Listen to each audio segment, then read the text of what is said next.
សម្រាប់មួយដែលតែងតែចង់បានបាសតម្លៃសមរម្យគុណភាពល្អបានមីក្រូហ្វូនច្រៀងក៏បានស្ដាប់ក៏បានបងប្អូនម៉ូតនេះខ្ញុំទៅតែនាំចូលទេហើយជាប្រភេទអីវ៉ាន់ល្អមែនតើខ្ញុំបានតេស្តច្រៀងតេស្តស្ដាប់សំឡេងមួយរយៈឲ្យបងប្អូនមិនដាច់ចិត្ត review វីដេអូនេះជូនណាអញ្ចឹងបងប្អូននេះគេហៅថា Karaoke S7K បាស brand Mospro បងប្អូនណាអញ្ចឹងសម្រាប់បាសនេះគឺជាប្រភេទដៃយួរបងប្អូនមានភ្លើង RGB ខាងមុខនេះកន្លែងបាសគេរហូតដល់70វ៉ាត់ពេញអូប្លុកគេមកពេញបងប្អូនណាសលេងជះល្អមែនតែនហើយជាពិសេស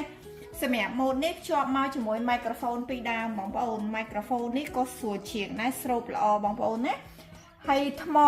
ប៉ុន្តែឃើញភ្លើងអញ្ចឹងឯងថ្មបានប្រហែល10ម៉ោងបងប្អូនហើយសម្រាប់ស្ពេចមកចុំបងប្អូនមើលសិនក៏បានដែរបងប្អូនណានេះរៀងគេមានដៃយួរ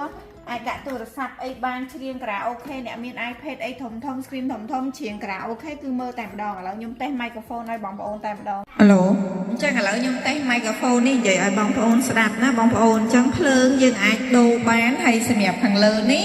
យើងមានប៊ូតុង volume ប៊ូតុងvolume សម្រាប់ហ្គីតាហើយក្រៅពីនោះបងប្អូននេះ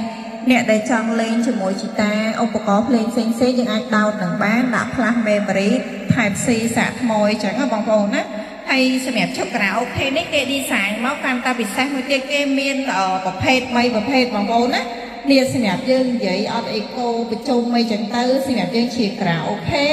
សម្រាប់យើងចាក់ស្ដាប់ចាក់អីអញ្ចឹងយើងអាចដូរម៉ូដនៅលើនេះបានបងប្អូនពេញចិត្តការ៉ាអូខេ 7K នេះបងប្អូនអាចឆាតចូល page ឬលេខ Telegram នេះឬក៏ថានៅចិត្តភ្នំពេញចកាដូរយើងហ្នឹងមកសាកផ្ទាល់បានបងប្អូនខ្ញុំមានទីតាំងខ្ញុំមានអីវ៉ាន់ជូនបងប្អូនតេស្តស្រាប់អញ្ចឹងឆ្លាញ់ពេញចិត្តអាចមកតេស្តអាចកម្មអនឡាញបានបងប្អូនណា